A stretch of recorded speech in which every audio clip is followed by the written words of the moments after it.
안녕하십니까, 김병숙입니다. 저는 한국직업상담협회 이사장으로 있으면서 전에는 경기대학교 직업학과 교수로 있었습니다.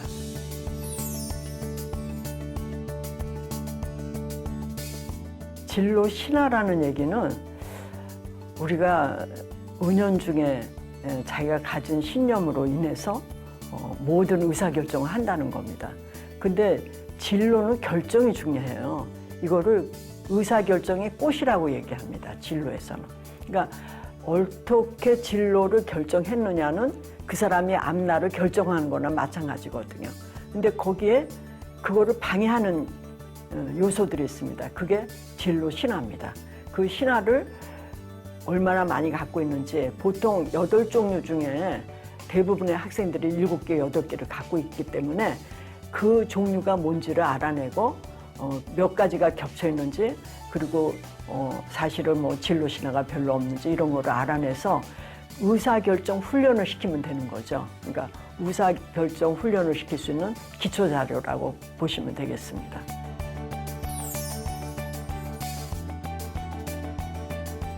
이건 사실 뭐 인간이 갖고 있는 오류거든요. 하나 예를 들면 습관적으로 자기도 모르게 결정을 할 때 항상 하는 그런 길로 결정을 하죠. 그러니까 그거를 밝히는 데 있기 때문에 사실 누구든지 해야 되고, 그거 결과에서 내가 이렇게 과신 함정에 있었구나. 그래서 그 매몰된 데서 나올 수 있는 그런 힘을 길러주는 그런 거고, 그런 과정을 거쳐야지만 진로도 정확하게 결정할 수 있다는 겁니다. 그러니까 진로를 결정한다는 거는 내 일생을 결정하는 거죠. 내 일생의 결정을 직관에 의해서, 아니면 우연히 받은 정보에서, 아니면 왜곡된 정보에서 결정을 한다. 이거를 막는 데에는 이 검사를 통해서 그 사람을 정확히 알고 그거에 대한 훈련을 시키면 된다고 봅니다. 그래서 이 검사가 필요합니다. 다른 유사검사가 우리나라에 별로 없습니다. 진로 신화에서 특히 행동함정을 측정한다. 이거 행동함정은 얼마 되지 않은 그런 학설이거든요. 그래서 다른 거와 아주 독특한 그런 거를 재고 있다, 이렇게 얘기 드릴 수 있습니다. 신화라는 거는 자기를 신격화하는 거니까 근거가 없는 거잖아요. 자기에 대해서. 그러니까 미신이나 마찬가지예요. 한마디로 말하면. 그러니까 은연중에 갖는 거예요, 자기 스스로. 어떤 단서도 안 줬는데 나는 잘 될 거야. 항상 긍정적으로 생각하는 거죠. 남이 어려움이 있을 때 나는 저거는 금방 극복할 거야. 또 어떤 직업은 어려운데 나는 저거는 금방 내가 도전할 수 있어. 이렇게 자기 자신을 과대하게 생각하는 거죠. 그걸 신화라고 합니다. 진로 선택을 굉장히 여러 가지를 고려해서 해야 되는 문제죠. 왜냐하면 이게 내 미래거든요. 그러니까 인간의 의사결정에 가장 중요한 건 결혼과 진로라고 보고 있습니다. 진로 선택을 방해하는 요소들이 많이 있습니다. 그 요소에 크게 작용하는 게 행동 함정이라는 거고, 또 두 번째가 진로 신화입니다. 그래서 이 상태가 이 학생이 좋은 상태인지, 아니면 이게 너무 많이 있는지, 이거를 알고 그거에 대해서 약간 우리가 그 어떤 프로그램을 통해서 수정을 한다면은 진로 선택을 잘 할 수 있지 않을까. 그래서 이 진로 선택을 방해하는 요소를 발견하기 위한 검사입니다, 이것은.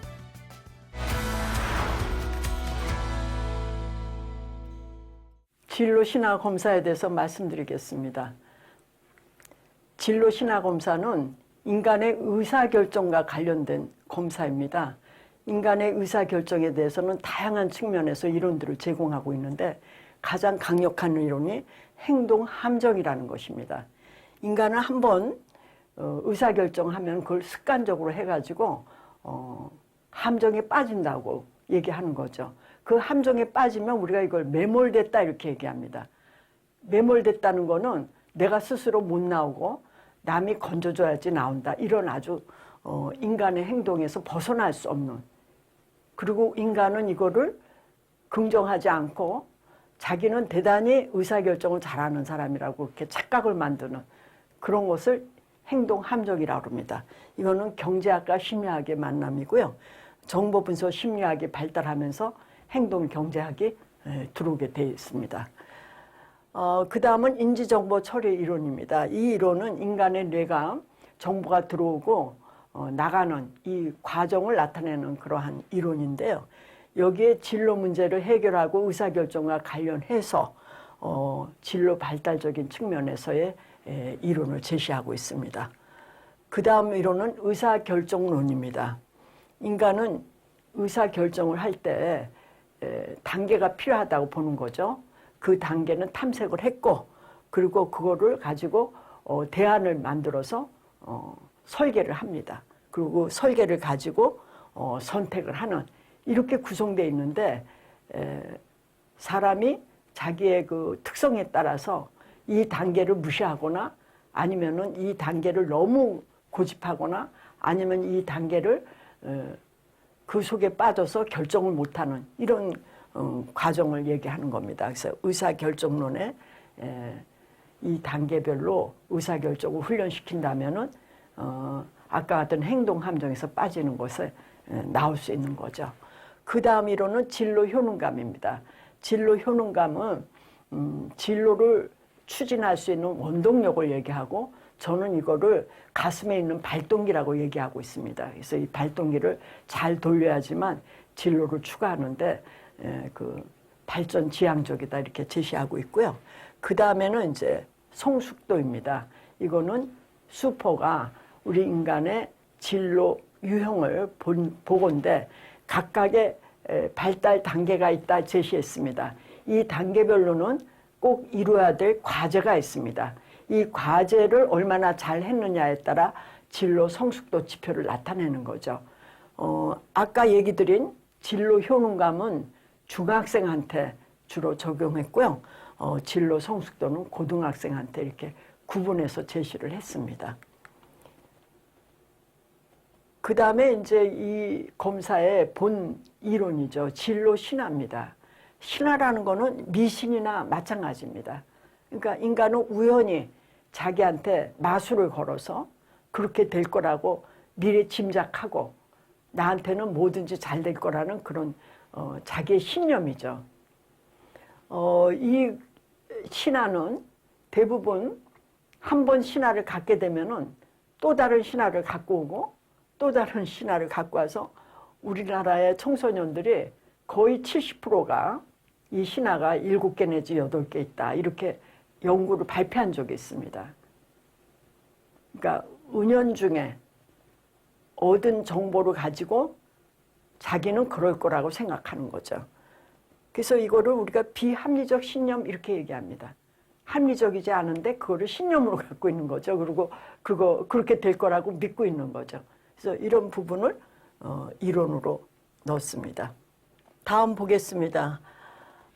검사의 구성 요소는 좀 자세히 말씀을 드리겠습니다. 왜냐하면 여기 있는 용어들이 생소할 수 있기 때문에 시작해 보겠습니다. 자, 먼저 진로 신화는 외재적과 내재적으로 나눕니다. 외재적이라는 건 외부에 의해서 생기는 그런 미신과 같은 거죠. 예를 들면 가족 신화는 나는 우리 가족이 잘 나가기 때문에 나도 잘 나갈 것이다 이렇게 생각하는 거고요. 검사는 검사에서 받은 결과가 곧 이게 내 진로가 될 거라 이렇게 생각하는 거죠. 보수성 신화는 안정적인 거면 좋다 이런 생각을 갖고 있죠. 변화를 싫어하는 그런 모습을 보이고, 타인기대는 부모님이 어느 쪽으로 갔으면 좋겠다라는 거를 거기에 맞춰서 행동해야 된다 이렇게 생각하는 겁니다. 내재적 신화는 자기 스스로 자기가 뭐가 돼야 된다고 생각하는 그 기대에 부응하는 것이고요.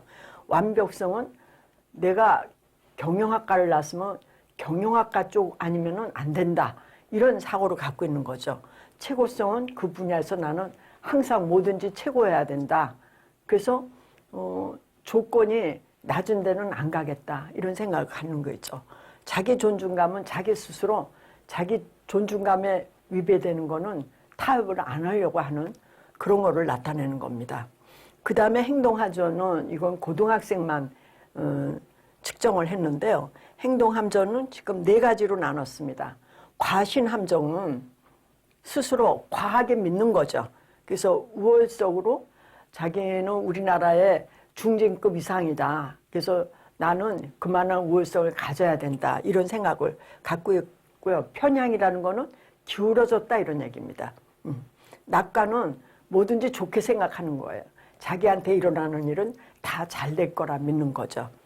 확인 증거 편향은 우리가 확증 편향이라는 소리를 많이 하죠.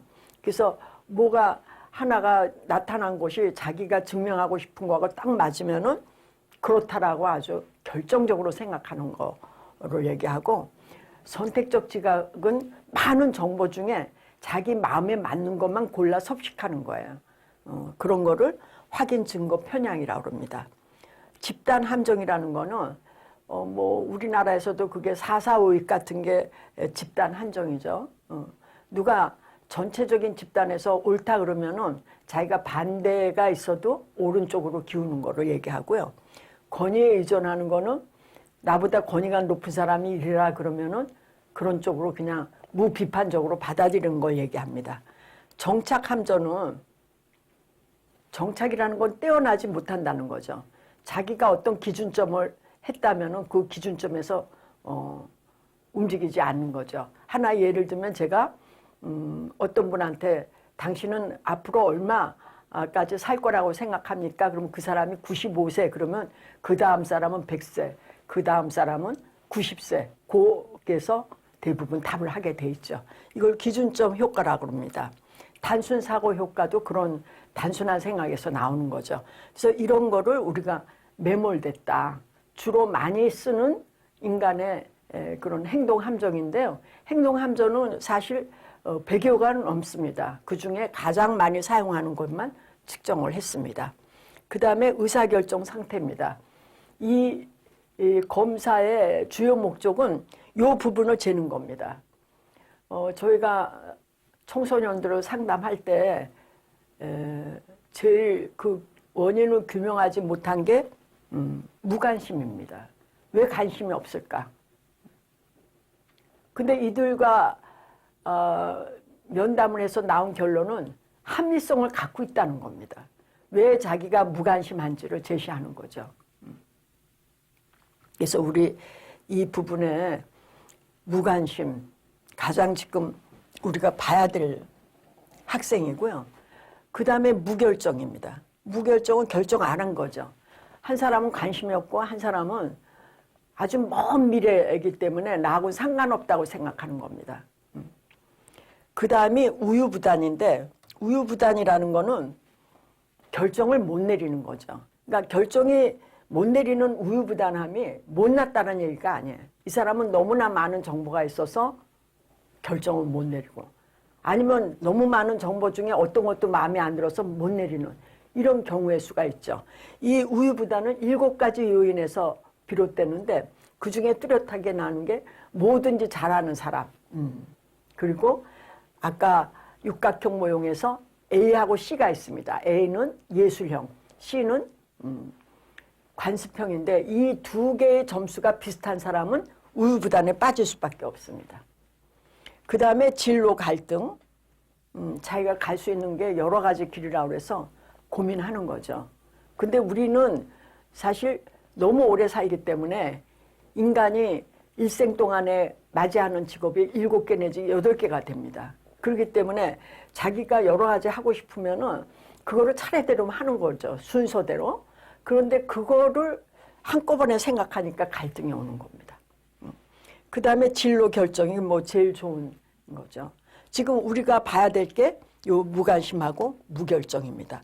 사실 이 분야에서 많이 연구하는 분들은 이 부분을 규명해야 되는데 아직 뚜렷한 연구 결과가 나오지 않고 있습니다. 그래서 이 무관심과 무결정인 학생에 대한 그런 특별 지도를 부탁하는 그런 내용으로 구성되어 있습니다. 그 다음에 의사결정 방법입니다. 이거는 뭐 누구나 하는 건데요. 사실 합리적이라는 거는 생각하고 결정하는 거고요. 직관은 자기 직관을 믿는 거예요. 의존은 힘 있는 사람한테 기대서 결정하는 거죠. 의존 쪽에는 부모님의 영향이 많은 아이들이 이렇게 나타나죠. 근데 사실 저 세 가지를 다 사안마다 활용할 수 있어야 되는데 대부분의 사람들은 습관적으로 한 가지 방법에 의해서 결정을 하죠. 그래서 그런 거를 측정하는 겁니다. 그 다음에 진로 효능감은 그 효능감이 낮은 학생들이 이유가 있습니다. 나는 거기 가고 싶지 않은데 부모님이 자꾸 그쪽으로 가라고 그러든가, 아니면은 자기가 그 직업을 가고 싶은데 그 진로를 택하고 싶은데 성적이 모자른다거나 이럴 때는 효능감이 낮아지죠. 그래서 그런 부분을 측정하는 거로 구성되어 있고요. 그 다음에 진로 성숙도, 이거는 고등학생한테 하는 겁니다. 아까 진로 효능감은 중학생만 한다고 그랬는데 고등학생은 얼만큼 과제를 잘 했느냐, 이거를 나타내는 척도로 구성했습니다. 이 검사는 그런 의미이기 때문에 다른 검사보다도 검사 문항이 많습니다.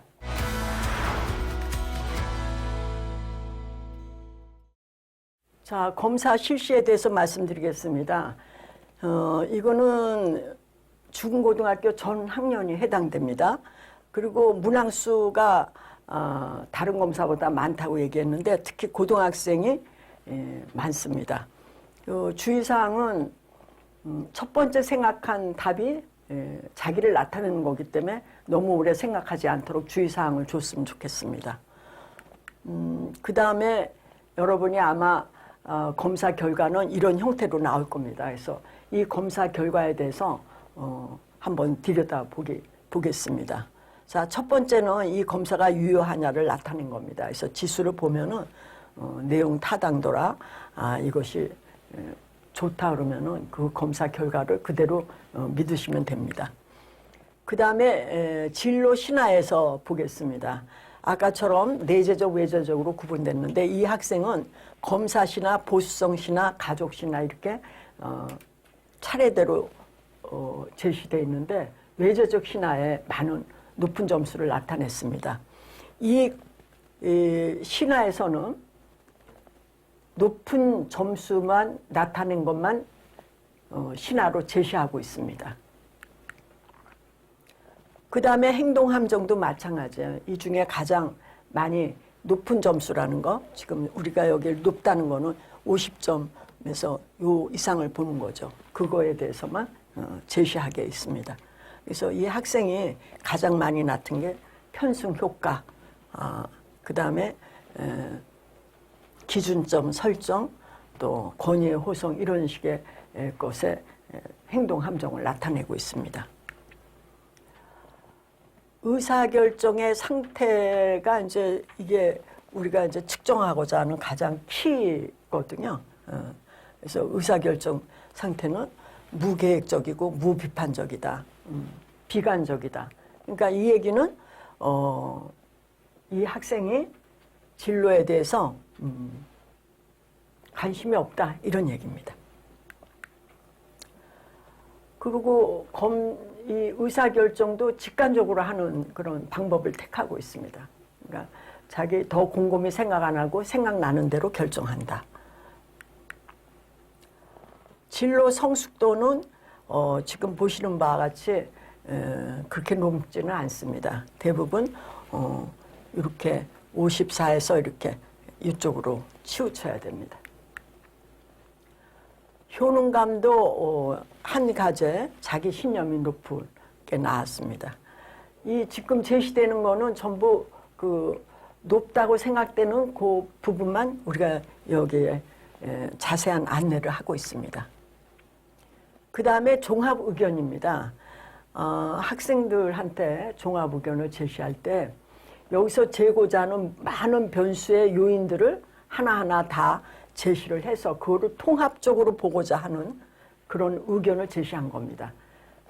그러니까 하나를 그걸 가지고 어디에 있다라고 이렇게 그래프로 나타냈지만은 실제 통합적으로 보면은 이 학생이 어떤 생각을 갖고 있고 의사결정을 어떻게 하고 그리고 그거에 대해서 어떤 준비를 해야 되고 이런 부분을 녹여서 제시를 했습니다. 그 다음은 이제 학부모님께 권해드리는 내용입니다. 왜 무관심한지 이거에 대한 이유, 그만한 이유가 있습니다. 이 이유는 대화를 통해서 알아보셨으면 좋겠어요. 다시 얘기하면 무관심이 나쁘다는 게 아니라 무관심할 수밖에 없는 자기만의 논리가 있습니다. 그 논리가 뭔지를 학부모님이 좀 알아보시고, 그리고 이제 다른 기회를 좀 만들어 준다면은 이런 부분을 해소할 수 있을 거라고 봅니다. 그래서 그런 내용으로 제시를 했습니다. 다음은 선생님 거에 대한 얘기입니다. 선생님은 이렇게 간략하게 저희가 판정된 표를 드렸습니다. 그래서 그걸 참조하시기 바라고요. 이 검사에서 그러니까 특별히 좀 상담을 해줘야 되는 학생이 누군가를 이렇게 제시를 했는데, 지금 결정 상태가 낮은 학생이라는 거는 무관심하고 무결정인 학생을 제시하는 겁니다. 그 다음에 진로 성숙도가 낮거나 효능감이 낮은 학생, 이 두 종류의 학생에 대해서는 우리가 상담을 통하고 지도를 하고 특별히 관심을 가져주십사, 이런 말씀을 드리겠습니다.